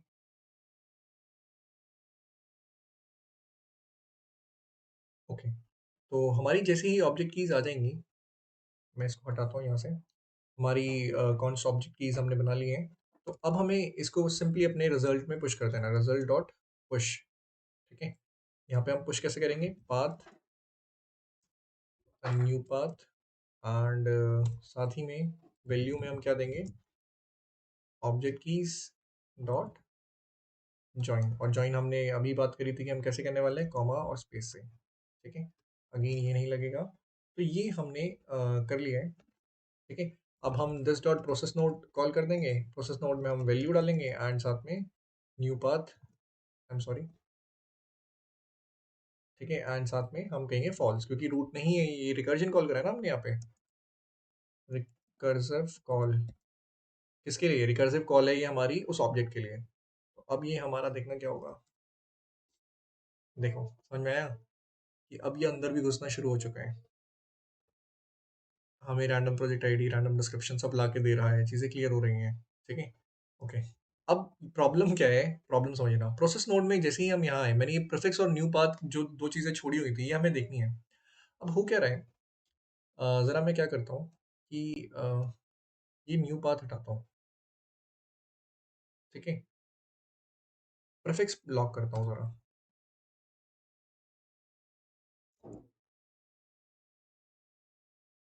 प्रीफिक्स हम लॉक करते हैं, ठीक है? फिर आपको चीज़ें दिखेंगी, देखो। ये प्रीफिक्स है हमारा, जिसके राइट साइड में आईडी एंड राइट साइड में अंडरस्कोर, इस तरह की चीज़ें हमें नज़र आ रही हैं, जो कि हमें नहीं चाहिए। तो हम क्या करेंगे, हम पहले जो हमने वहाँ पे बाकियों के साथ किया है, वो हम यहाँ पे करेंगे। हम कहेंगे prefix equals to prefix dot replace, और रिप्लेस के अंदर हमने जो वैल्यूज़ नीचे डाली थी यहाँ पे, सिंपल, ताकि हमारे लेफ्ट और राइट साइड से जितने भी अंडरस्कोर्स हैं वो हमारे हट जाएँ। तो हम ये लॉजिक यहाँ पर भी यूज़ कर लेंगे, that is prefix dot replace, simple, ये हमारी चीज़ आ गई। नाउ, तो हमने न्यू पाथ कर लिया है, न्यू पाथ कंसोल लॉक कर लिया है, और साथ ही में हम यहाँ पे हम कहेंगे कि न्यू पाथ जो हमारा हमने बनाया है, that should be equal to this dot, अगर इसका कोई पाथ में इशू है तो एडजस्ट कर लो, न्यू पाथ, एंड साथ ही में हम की दे देंगे, एंड साथ में हम क्या करेंगे, हम कहेंगे प्रीफिक्स भी भेज दो, ठीक है? ये चीज़ हमारी यहाँ पे हमने स्टोर कर लिया है। अगर अब मैं करूँ तो अब मुझे इशू नहीं दिखना चाहिए। ओके, हमने लॉक हटा दिया था, मैं इसको नीचे लेके आता हूँ एंड अब लॉक करता हूँ, ठीक है? ठीक है, तो अब आपने देखा कि वो हट गया है। क्या हट गया है? जो हमारा डबल अंडरस्कोर था वो हमने रिमूव कर लिया है, और साथ ही में अब हमारा ये चीज़ हमें क्लियर हो रही है कि ठीक है, ओके, ओके, कुछ-कुछ तो हो रहा है। हमने रैंडम प्रोजेक्ट स्कीमा, अब ये लेफ्ट में आ गए हैं, ठीक है? ये किसके हैं? ये नई वाली जो पाथ है, ये उसकी बात हो रही है यहाँ पे, ठीक है? ये जो नई पाथ है ना, उसकी बात हो रही है कि जैसे ये जो जेसन में ये वाला साइड था हमारा, स्कीमा, टाइटल, डिस्क्रिप्शन, ये वाले पाथ अब हमारे एडजस्ट यहाँ पे होने शुरू हो गए हैं। ओके, ठीक है। तो हमने यहाँ तक चीज़ें फिगर आउट कर ली हैं। नाउ हमने क्या किया है अभी तक, हमने अपनी कीज़ को विज़िट कर लिया, हमने अपने नोड की वैल्यू निकाल लिया है, प्रीफिक्स में से रिमूव कर दिया है, देन हमने ऑब्जेक्ट के लिए चेक कर लिया है। फिर हमने उसे रिकर्सिवली कॉल भी कर लिया है। अब हम यहाँ पे क्या चाहते हैं कि अगर क्या हुआ, जो टाइप ऑफ है हमारा वैल्यू, वो ऑब्जेक्ट है, ठीक है? वो हमारा ऑब्जेक्ट निकलती है। लेकिन साथ में एंड जो वैल्यू है वो नल भी नहीं है, ठीक है? एंड साथ में हमारा एरे डॉट इज एरे की जो वैल्यू है वो हमारी एरे निकलता है, मतलब वो एक एरे निकल जाता है हमारा। तो हमें क्या करना है, हमें स्टोर करना है basically keys of the array को उसमें, अगर हमें ज़रूरत है तो हम क्या करेंगे, कॉन्स्ट उस एरे में से एरे कीज निकाल लो, ठीक है? कॉन्स्ट एरे कीज, और हम वैल्यू डॉट मैप करेंगे एंड हम कहेंगे इस तरीके से चीज़ें काम करनी चाहिए, इंडेक्स, और साथ में हम क्या करेंगे, इस तरीके से हम कहेंगे इंडेक्स, और इंडेक्स स्टोर कर लेंगे उसके अंदर, सिंपल, क्योंकि हमारा क्या होगा, इंडेक्स, ठीक है? हमने कर लिया, और हम इसे ज्वाइन किससे करने वाले हैं, हम ज्वाइन करने वाले हैं, ये ना हमारा, हमें इसके अंदर रखना चाहिए मेरे हिसाब से, तो ज़्यादा समझ में आएगा। ओके, मैंने एक चीज़ ख़राब कर दी है, वो मुझे समझ में आ गया है कि यहाँ पे इस तरीके से काम होगा, ठीक है? और ये हमारा पूरा का पूरा इसके अंदर आना चाहिए, आई होप अब ये काम करेगा, तो अब सही से काम करेगा। नाउ ये होते ही हमें इसे ज्वाइन करना है किसके साथ, एक कॉमा के साथ। तो अगर मैं अब इसको लॉक करके दिखाऊँ, वैसे अभी हमें एरे कीज़ कुछ दिखेंगी नहीं, क्योंकि अभी हमारे जेसन में है ही नहीं। शायद है, तो हम देख लेते हैं अगर है तो। अगर नहीं है तो कोई बात नहीं, जिस वाले में होगी उस वाले में हमें दिख जाएगी, ठीक है? ये कोड तो ट्राइड एंड टेस्टेड है यहाँ तक। नाउ तो हमें दिख रहा है कि इंडेक्स 0, इंडेक्स 1, इंडेक्स 2, इंडेक्स 3 उसने हमें दे दिया है एरे कीज़, और एक 5 बार भी दिया है। मैं ये समझने की कोशिश कर रहा हूँ कि 4 और 5 बार, 4 और 6 बार उसने कौन-कौन सा दिया है। तो पहला तो ये है, ठीक है? एंड दूसरा, दूसरा ये है, बिल्कुल सही दिया उसने। तो ये 4 इंडेक्सेस हैं हमारे, एंड ये हमारे 6 इंडेक्सेस हैं। तो बिल्कुल सही चल रहा है अभी तक हमारा कोड यहाँ तक, है ना? कि एरे के लिए भी वो काम कर रहा है। ओके, तो अब हमें क्या करना है, सिंपल, जब हमारे पास एरे कीज़ आ जाती हैं, तो हमें क्या करना है, हमने चेक भी कर लिया है, अब हम कहेंगे this dot result dot push कर दो, सिंपल, किसे, जो 2 चीज़ें हमें स्टोर करनी है उसके अंदर, एक पाथ, क्योंकि हमारा क्या है अभी के लिए, न्यू पाथ, सिंपल। हम अभी तक सॉर्ट करके आए ना ऊपर से, sort in the sense resolve करके आए ये इशू तो, और वैल्यू में हमें क्या स्टोर कर देना है, एरे कीज़ को, क्योंकि एरे कीज़ तो ऑलरेडी हमारी वो कॉमा सेपरेटेड है, तो यहाँ करने की ज़रूरत नहीं है। मैं अगर यहाँ पे अभी अभी रिजल्ट पुश करके दिखाऊँ, लॉक करके दिखाऊँ, आई मीन, तो ठीक है,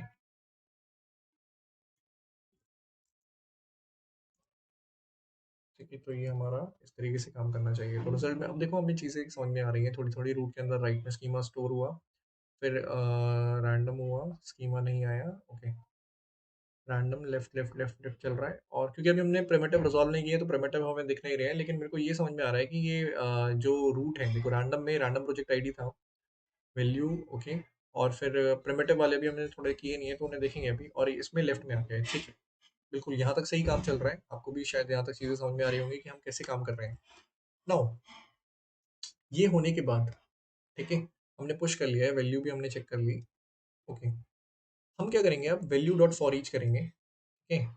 और हम कहेंगे कि उसके अंदर आइटम और इंडेक्स को हमें विजिट करना है, ठीक है? हो सकता है कि उसके अंदर ऑब्जेक्ट्स हो, इसीलिए तो हम चीज़ें चेक कर रहे हैं। तो हम क्या करेंगे, एरे पाथ लेंगे। एरे पाथ कैसे होगा, इस तरीके से हम स्टोर कर रहे हैं एरे पाथ को, जो हमारी फाइनल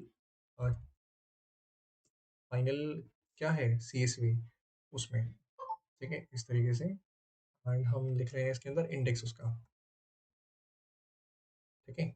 ये हमारा उसका फाइनल तरीका है लिखने का एरे पाथ का, जो आपने जिस सीएसवी में देखा भी था कि अगर कोई एरे हमारा आता है तो वो हमारा इस तरीके से लिखा जाता है, इनम वन ब्रैकेट में 2 3, है ना? तो इस तरीके से हम उसे लिख रहे हैं, एंड ओके, अगर हमारा जो आइटम है उसका टाइप ऑफ जो हमारी आइटम है, वो अगर एक ऑब्जेक्ट निकलता है भाई साहब, ठीक है?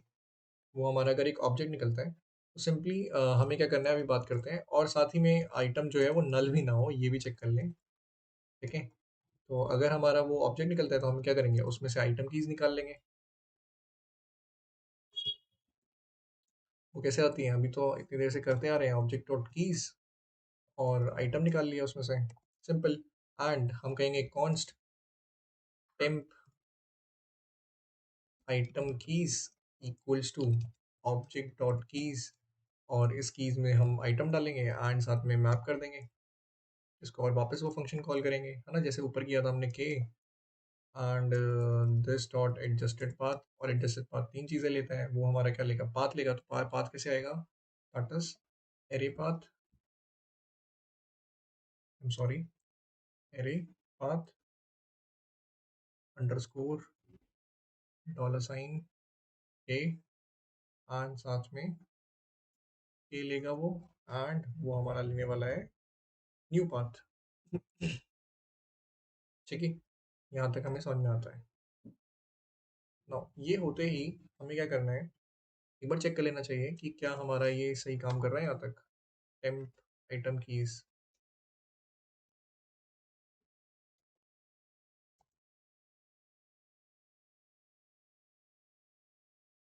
तो टेम्प आइटम कीज कहाँ है हमारा,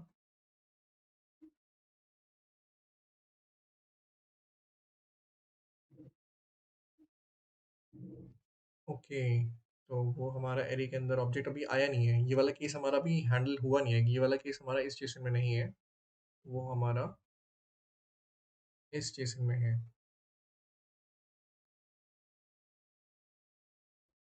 तो अगर अब मैं रन करूँ तो बिल्कुल, है ना, तो वो हमें टेम्प आइटम कीज में पहले इस तरीके से दिखाएगा कि zero children type name children, and zero children one में हमारा टाइप तो दिख रहा है ना हमें, देखो दो ऑब्जेक्ट्स हैं इसके अंदर जिसमें टाइप नेम और चिल्ड्रन है फर्स्ट ऑब्जेक्ट में, एंड सेकंड वाले में भी टाइप नेम एंड चिल्ड्रन है, सेकंड वाले में भी टाइप नेम और चिल्ड्रन है। ओके,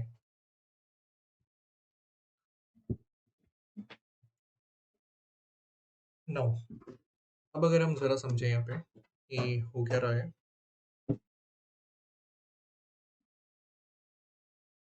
तो बेसिकली ये हमें चीज़ें क्लियर होती हैं यहाँ पे कि हमारा इटरेटर यहाँ तक काम कर रहा है एंड उसका चीज़ें काम कर रही हैं। ओके, जब ये हमारा हो जाता है तो हम क्या करेंगे, दस डॉट रिजल्ट डॉट पुश कर देंगे किसको, पाथ, जो हमारा पाथ हमने सेट किया एरे पाथ, है ना, एंड साथ में हमारा एरे पाथ ये अभी ऊपर लिखा था ना यहाँ पे, ठीक है, फॉर ईच के नीचे, एंड वैल्यू हमारा हो जाएगा जो हमारा टेम्प आइटम कीज हम लाए हैं उनको ज्वाइन भी करना पड़ेगा क्योंकि वो तो हमारा एक एरे होगा, ठीक है, उसको हम इस तरीके से ज्वाइन कर देंगे और स्पेस के साथ, और इसके अंदर वो नहीं लिखेंगे हम, ठीक है। तो यहाँ तक हमें चीज़ें समझ में आती हैं।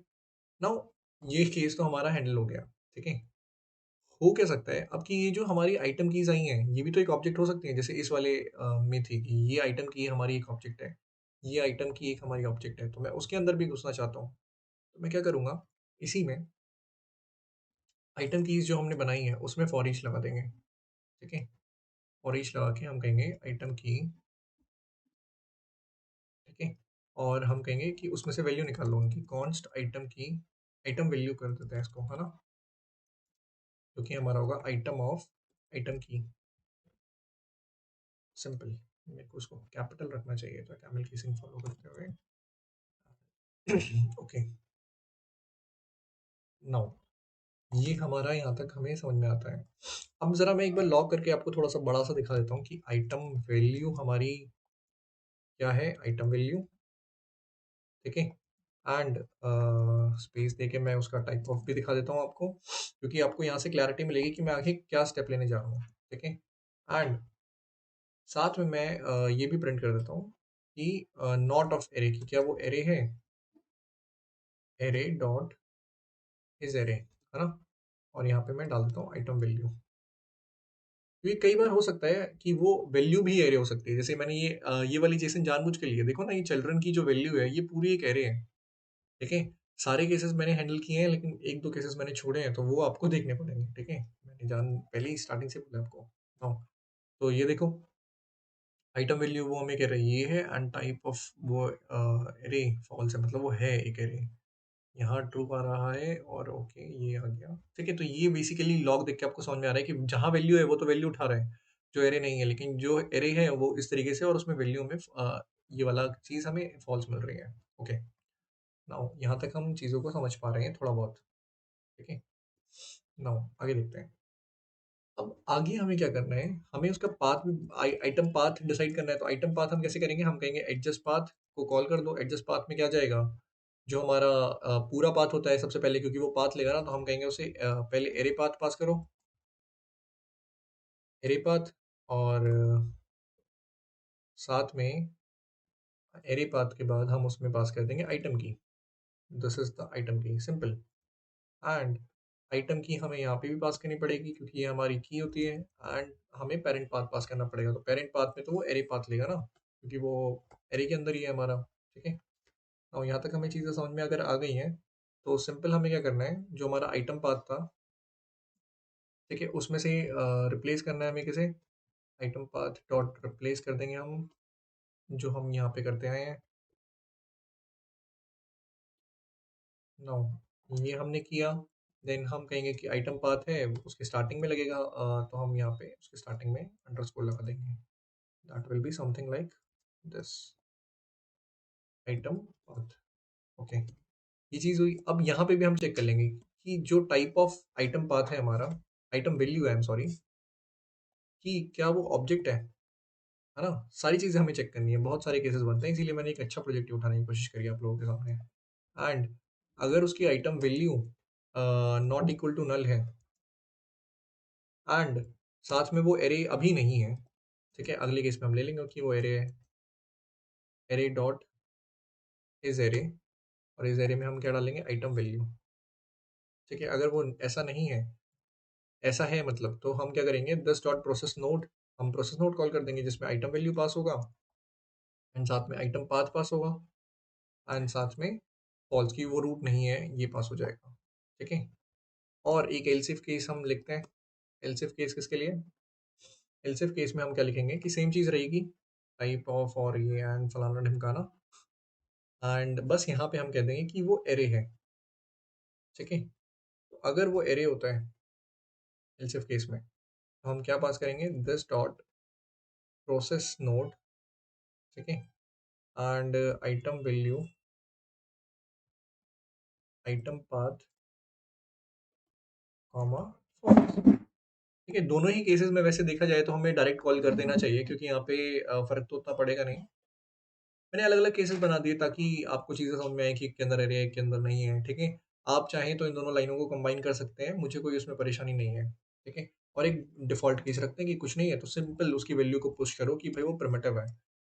दिस डॉट पुश, एंड हम कहेंगे पाथ, पाथ में क्या आ जाएगा, आइटम पाथ, एंड वैल्यू में क्या आ जाएगा, दिस डॉट फॉर्मेट वैल्यू, और उसमें हम आइटम वैल्यू पास कर देंगे। वो फॉर्मेट वैल्यू कैसे होती है, आओ दिखाते हैं थोड़ी देर में। ठीक है, तो ये हमारा ओवरऑल केस आ गया है, जिसमें हमने चीज़ों को देखा है, थोड़ा बहुत समझा है कि हमने एरे डॉट इज एरे वाले चीज़ को समझ लिया है। नाउ ये अभी मैं आपको दिखाऊंगा वो वैल्यू वाला फंक्शन। यहाँ तक अगर आपको चीज़ें समझ में आई हैं तो ठीक है। एक यहाँ पे डिफ़ॉल्ट केस 3 चीज़ें हमने देखी ना, एक ऑब्जेक्ट वाली, एक एरे वाली, तो ये डिफ़ॉल्ट केस किसका हो जाएगा, प्रिमिटिव का, कि रूट पे ही प्रिमिटिव पड़ा हुआ है। तो अगर रूट पे ही प्रिमिटिव पड़ा हुआ है तो वो हमारा डायरेक्टली स्टोर होना चाहिए, तो हम क्या लिखेंगे, जो भी हमारा एरे पाथ है, आई am sorry, not array path, यहाँ पे रूट पे जब प्रिमिटिव पड़ा हुआ था तो हमारा कहाँ पड़ा हुआ था, मैं भूल गया। जो हमारा रूट का प्रिमिटिव है वो हमने कहाँ स्टोर किया है, न्यू पाथ में स्टोर किया है ना, तो हमारा वो न्यू पाथ में आ जाएगा, तो पाथ की वैल्यू हो जाएगी न्यू पाथ, एंड साथ में वैल्यू जो हो जाएगी इसकी, वो भी हम दिस डॉट फॉर्मेट वैल्यू से ही लेकर आएंगे, तो उसमें केवल वैल्यू पास होगी, वो मैं अभी आपको करके दिखाता हूँ। ठीक है, तो ये हमारा चीज़ थी। नाउ ज़रा हमें फॉर्मेट वैल्यू और गेट वैल्यू को देखना है। फॉर्मेट वैल्यू बहुत ईजी है। देखो, फॉर्मेट वैल्यू हमारा क्या लेगा, एक वैल्यू लेगा, और हम कहेंगे कि अगर जो टाइप ऑफ है, ठीक है, वैल्यू वो ऑब्जेक्ट है, एंड साथ में वो वैल्यू हमारी नल नहीं है, value is not equal to null, ठीक है, अगर ऐसा सिनेरियो है तो क्या कर दो, रिटर्न कर दो जेसन डॉट स्ट्रिंगिफाई, ठीक है, वैल्यू को, सिंपल, वरना रिटर्न कर दो वैल्यू डॉट स्ट्रिंग। स्ट्रिंग नहीं होता function, I think to string होता है। ठीक है, ये कॉल कर दो, और अगर रिजल्ट हमसे किसी ने मांगा है तो हम क्या करेंगे, रिटर्न दिस डॉट रिजल्ट। ठीक है, ये हमारा ओवरऑल क्लास है जो हमें लिखना है। मैं ये क्यों लिख रहा हूँ, फंक्शन थोड़ा है। ठीक है, ये हमारी ओवरऑल क्लास है। तो मैं क्या करता हूँ अभी के लिए, यहाँ पे लॉग जितने भी हैं हमारे उनको हटा देता हूँ, एक log log log log log currently हमारे सारे हटे हुए हैं, तो यहाँ पे मैं आता हूँ और मैं यहाँ रिजल्ट प्रिंट करता हूँ। ठीक है, अब एक बार हम रन करते हैं और देखते हैं कि क्या हो रहा है। स्टार्टिंग से देखते हैं, क्या हमें सही रिजल्ट दिया है इसने। रिजल्ट में देखो रूट आया, रूट में दो वैल्यूज पड़ी हैं, 0 और 1, है ना।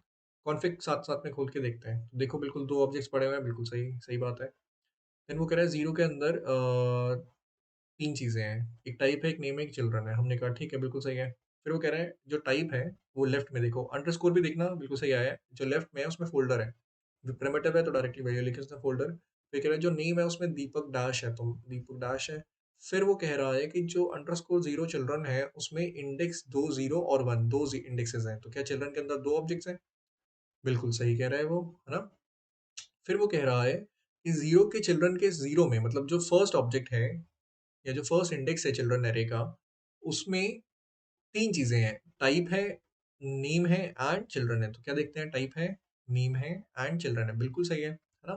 फिर वो हमसे कह रहा है जो नेम है वो फोल्डर है, जो सॉरी जो टाइप है वो फोल्डर है एंड जो नेम है वो चेक है।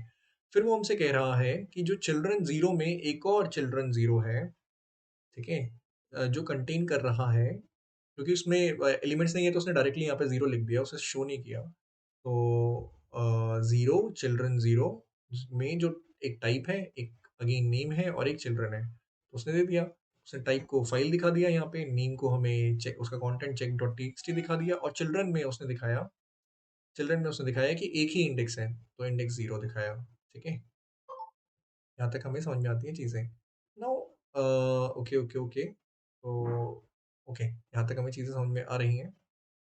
नाउ तो अब ज़रा यहाँ पे ध्यान से देखते हैं कि ज़ीरो डॉट, इसमें चिल्ड्रन ज़ीरो में हमारी तीन चीज़ें हैं, अगेन टाइप है और लाइन है ना, टाइप और लाइन है। तो टाइप की उसने कंटेंट वैल्यू दे दी और लाइन की उसने ये दे दिया, और उसके बाद वो फर्स्ट चिल्ड्रन ये वाला ऑब्जेक्ट जो है उसके बारे में शुरू हो गया। तो मतलब हमारी आइटरेटर क्लास बिल्कुल एक नंबर काम कर रही है। ठीक है, और हम सही राह पर हैं अपनी। अब हमें बस अपनी सी एस वी यूटिल्स के दो फंक्शंस लिखने हैं and we will be all set, है ना। तो देखते हैं कैसे हमें सीएसवी की दो, आई मीन सीएसवी यूटिल्स के दो फंक्शंस लिखने पड़ेंगे। तो ये फंक्शन हमारी क्या कर रही थी, returns the actual CSV content. ये रिसीव क्या करता है, डेटा। अच्छा जी, ये डेटा रिसीव करता है। ये डेटा आ कहाँ से रहा है इसे, ये डेटा आ रहा था जो रिजल्ट हमने यहाँ स्टोर किया वही हम सीएसवी में पास कर रहे थे। ओके, मतलब हमें यहाँ पे अगर मैं लॉग करूंगा तो वो मिलना चाहिए। लॉग करना जरा डेटा, है ना। तो देख लेते हैं क्या हमें डेटा मिल रहा है। तो हाँ, हमें शायद यही डेटा है हमारा। हाँ, तो डेटा और हमें जो रिजल्ट है वो सेम मिल रहा है, तो बिल्कुल सही है हमारा, तो हमें यही मिल रहा है। अब हमें इसे करना है। देखो ये वाला जो कोड था ना, ये उतना मेरे लिए परेशान करने वाला नहीं था, ये काफ़ी आसान था। ठीक है, जो पहला क्लास थी आइटरेटर क्लास, उसमें बहुत कुछ दिमाग लगाना पड़ा, इसमें उतना नहीं लगाना पड़ा। ठीक है, तो कॉन्स्ट हेडर्स हमें सेट करने होते हैं, ये थोड़ा बहुत जो चीज़ है स्टैक ओवरफ्लो से भी उठाया मैंने। ठीक है, तो आपको अगर वहाँ भी मिले तो तो ये मत समझना कि मैंने वहाँ से उठाया है, मैंने खुद लिखा है भाई।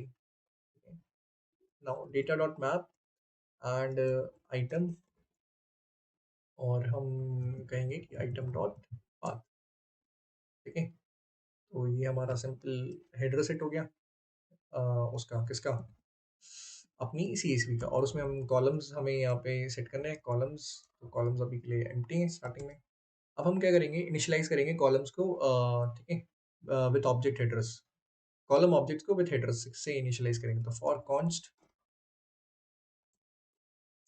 कॉन्स्ट पाइथन लिख रहा था मैं थोड़ी देर पहले, हेडर ऑफ हेडर्स। तो हम जाएंगे इसके अंदर एंड हम कहेंगे कि कॉलम्स में जो हेडर हैं हमारे, उनको अभी के लिए एम्प्टी एरे रखो। ठीक है, ठीक है, ठीक है, ठीक है, ठीक है, ये वाला हिस्सा। ओके, सीएसवी अगेन, सीएसवी वाला काम है सारा। नाउ अब हम पॉपुलेट कर देंगे कॉलम्स को बेस्ड ऑन द डेटा, जो भी हमें डेटा मिला है उसके बेसिस पे। तो फॉर हम कहेंगे कॉन्स्ट आइटम ऑफ डेटा, क्योंकि ध्यान से देखोगे उसके अंदर हमें एरेज ही मिल रहे हैं, तो हमें क्या करना है, बस उसके बेसिस पे लगाते जाना है। तो हम क्या करेंगे, वैल्यू एज स्ट्रिंग पहले हमें चाहिए होगी। तो हम वैल्यू एज स्ट्रिंग कैसे निकालेंगे, हम कहेंगे अगर टाइप ऑफ जो है हमारा आइटम डॉट वैल्यू, वो भाई साहब स्ट्रिंग है, ठीक है, एंड साथ ही में हमारा item dot value dot starts with, क्योंकि हमें वो सब चीज़ें भी तो हैंडल करनी है ना, एरे है क्या है, तो हम बस वही सब चीज़ें देख रहे हैं। स्टार्ट्स विथ अगर वो, सॉरी सॉरी सॉरी सॉरी, ये और इससे अगर स्टार्ट हो रहा है, ठीक है, तो हम क्या कहेंगे कि जेसन डॉट पार्स कर दो इसको, जेसन डॉट पार्स कर दो आइटम डॉट वैल्यू को, आइटम डॉट वैल्यू को, ठीक है, वरना item dot value as it is रहने दो, ठीक है, कोई परेशानी।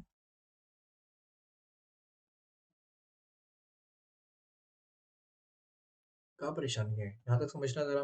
Item dot type of item dot value अगर हमारी स्ट्रिंग है और जो हमारा आइटम डॉट वैल्यू है वो स्टार्ट कर रहा है इसके साथ, तो हमें क्या करना है, पार्स कर देना है उसको, वरना हम कहेंगे कि वो आइटम डॉट वैल्यू ही रहेगा, ठीक है, सिंपल।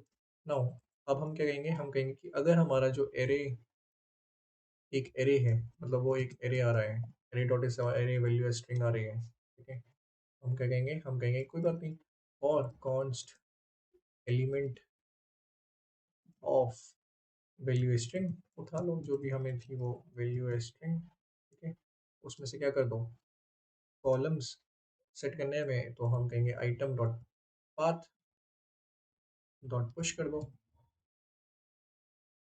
क्या element dot to string. Vanilla JavaScript यहाँ नहीं चलती, आई डोंट नो व्हाई, ये हमारा आ गया। और अगर ऐसा नहीं होता है तो बहुत दुख की बात है, क्योंकि फिर हमें एल्स केस लिखना पड़ेगा, ठीक है, एल्स केस में हमने बिल्कुल जो कॉमा वाला देहाती जुगाड़ लगाया था वही हम यहाँ पे यूज़ करेंगे। तो हम कहेंगे वैल्यू स्ट्रिंग डॉट डॉट चल जा डॉट टू स्ट्रिंग, ठीक है, मैंने आपको बताया था ना कि हम वहाँ पे बार बार उनको ज्वाइन कर रहे हैं कॉमा सेपरेटेड से, तो हम कहेंगे कि अगर भाई साहब फाइनल वैल्यू जो हमारी है उसमें इंक्लूड हो रहा है, इंक्लूड्स, इसीलिए इसमें एक इशू भी है, ये जो तरीका है ना थोड़ा सा रॉ है, पर मैंने अभी के लिए इस पर काम कर लिया है। इस पे एक इशू है, मैं बताता हूँ अभी क्या इशू है। देखो कॉन्स्ट स्प्लिट कर देंगे हम, split values equals to final value dot split, ठीक है, हम उसे स्प्लिट कर रहे हैं on the basis of that comma and space that I have given in the iterator class also.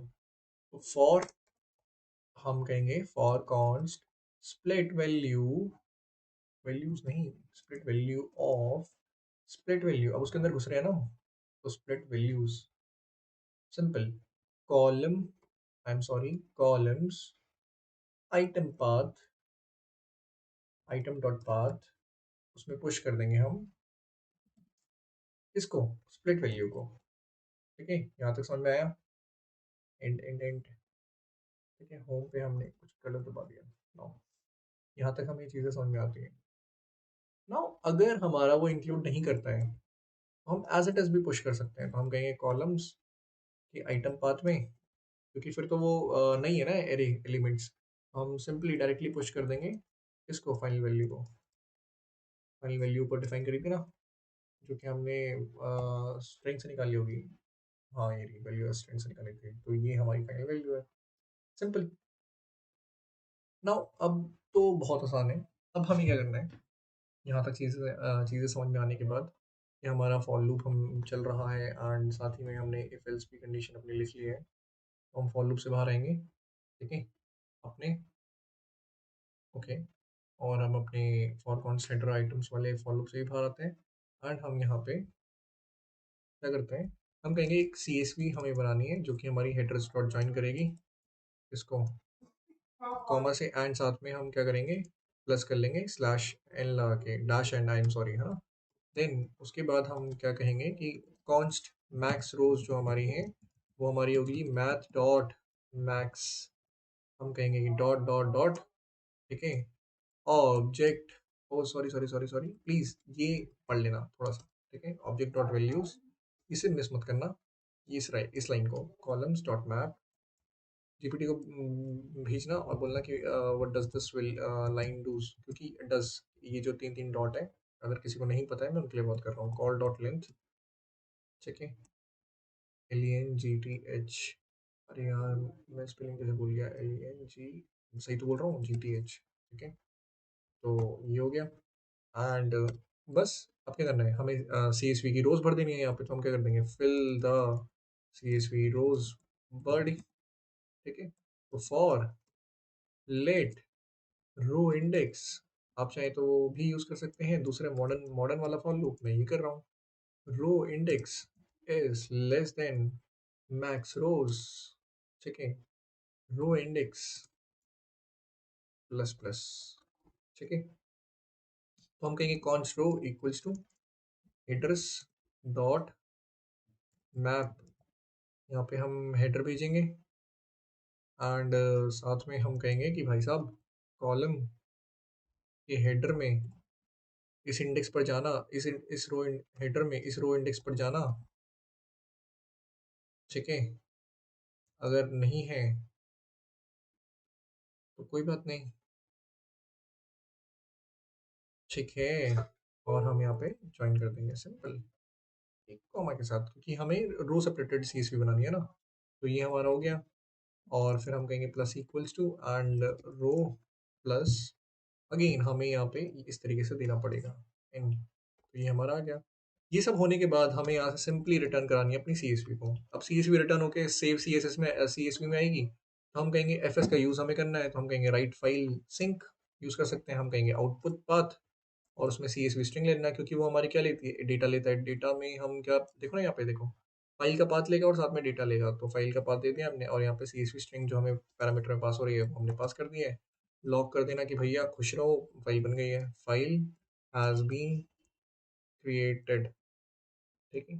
तो ये हमारा पूरा काम हो चुका है और यहाँ पे हमें आउटपुट डॉट CSV मिल चुकी है, जो कि ऐसी नज़र आ रही है, जिसमें मुझे कुछ कुछ प्रॉब्लम नज़र आ रही है, क्योंकि हमें अच्छा नहीं, सही है, सही है, बिल्कुल सही है। तो मैं क्या करता हूँ, यहाँ पे आता हूँ, इंपोर्ट करता हूँ इस फाइल को एंड अपलोड पे क्लिक करता हूँ, ब्राउज करता हूँ और साथ में आउटपुट डॉट CSV, नहीं नहीं आई एम सॉरी, मैंने गलत फाइल चूज़ कर ली। मैं फाइल पे आता हूँ एंड इंपोर्ट करता हूँ एंड अपलोड पे क्लिक करता हूँ एंड ब्राउज पे क्लिक करता हूँ एंड साथ में हम आते हैं फिर इस पर, देन हम आते हैं यूट्यूब पर, देन हम आते हैं नाम तो हमने रखा ही नहीं, क्या इसका क्या नाम है, इसका audio call JSON to CSVS and हम आउटपुट डॉट CSV सेलेक्ट करते हैं। हम कहेंगे कि कॉमा सेपरेटेड हमने वैल्यूज रखी हैं, तो हम रिप्लेस करंट शीट करेंगे एंड इम्पोर्ट डेटा करेंगे, और ये काफ़ी ज़्यादा फास्ट है, तो देखो कितनी फास्ट थी, अभी आएगा, आ गया, ठीक है।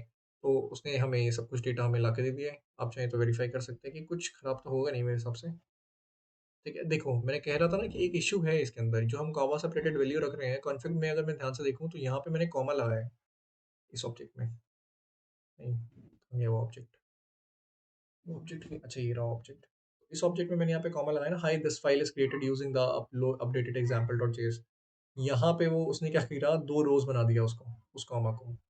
तो ये देख लेना भाई, अगर मैं यहाँ कॉमा नहीं लगाता और फिर इसको रेंडर करता हूँ, सॉरी मैं इसको सेव करता हूँ और फिर अगर मैं इसको रेंडर करता हूँ तो वो क्या करेगा, सेम ही देगा हमें। अब मैं अगर अब यहाँ पे इंपोर्ट करूंगा तो वो एक रो के अंदर आएगा, ठीक है। तो वो अप्रोच जो है वो बेसिक अप्रोच है, अगर टेक्स्ट के अंदर कॉमा है, और ऑफ कोर्स टेक्स्ट के अंदर कॉमा तो होगा ही, तो वो कॉमा सेपरेटेड उठाएगा, तो आप क्या कर सकते हो, उसको हैश सेपरेटेड कर सकते हो, ठीक है। मैं सॉल्यूशन भी दे रहा हूँ यहाँ पे, आप उसको एट द रेट सेपरेटेड भी कर सकते हो, देखो यहाँ पे अब एक लाइन में ही आ गया।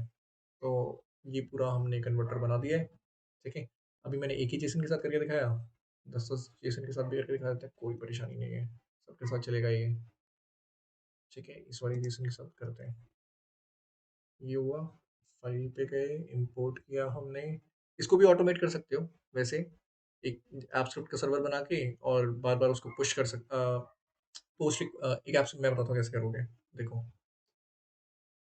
करने को कर सकते, सब कुछ किया जा सकता है भाई साहब। एक्सटेंशन पे एप्पस्क्रिप्ट ना, एप्पस्क्रिप्ट खोलोगे, यहाँ पे एक एप्पस्क्रिप्ट का सर्वर बनाना। जैसे ही एप्पस्क्रिप्ट का सर्वर बनेगा, तो एप्पस्क्रिप्ट में डू गेट डू पोस्ट होता है, तो डू पोस्ट करोगे, ठीक है? एप्पस्क्रिप्ट में यहाँ पे डू पोस्ट करोगे, डू पोस्ट करते ही जब आपका ये यहाँ से ये रिटर्न होगा, कहाँ पे? index.js में, ये आपके CSV util यहाँ से रिटर्न करवाना। CSV utils में रिटर्न नहीं हो रहा है, ठीक है? तो या फिर एक काम कर सकते हो कि ये जैसे ये डेटा रिटर्न हुआ यहाँ पे CSV स्ट्रिंग का, यहीं पे आप पोस्ट रिक्वेस्ट मारना किसको?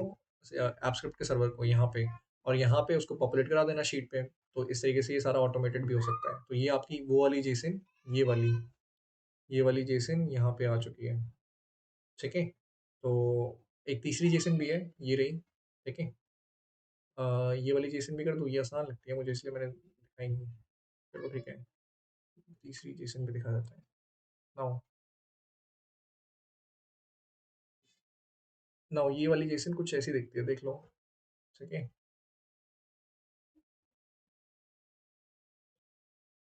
तो अगर मैं नोड इंडेक्स डॉट जेएस करूँगा और यहाँ पे फाइल में आऊँगा एंड इंपोर्ट करूँगा एंड डाउनलोड पे क्लिक करूँगा, अपलोड पे क्लिक करूँगा एंड ब्राउज़ करूँगा एंड देन हम आउटपुट डॉट सीएसवी पे क्लिक करेंगे एंड देन हम यहाँ पे कॉमा सेपरेटेड, देन हम यहाँ पे रिप्लेस करंट शीट करेंगे, देन हम यहाँ पे इंपोर्ट डेटा करेंगे। तो ये कितना फास्ट है देखना, अभी तुरंत आ जाएगा, है ना? आ गया शायद, शायद आ गया, देख लेते हैं ना। प्रॉपर्टीज टीम आईडी बिल्कुल। तो ये सारा डेटा आ चुका है और यहाँ पे ये हमें क्या दिखा रहा है? हम्म, ठीक है। तो इस तरीके से चीज़ें काम कर रही हैं इसमें।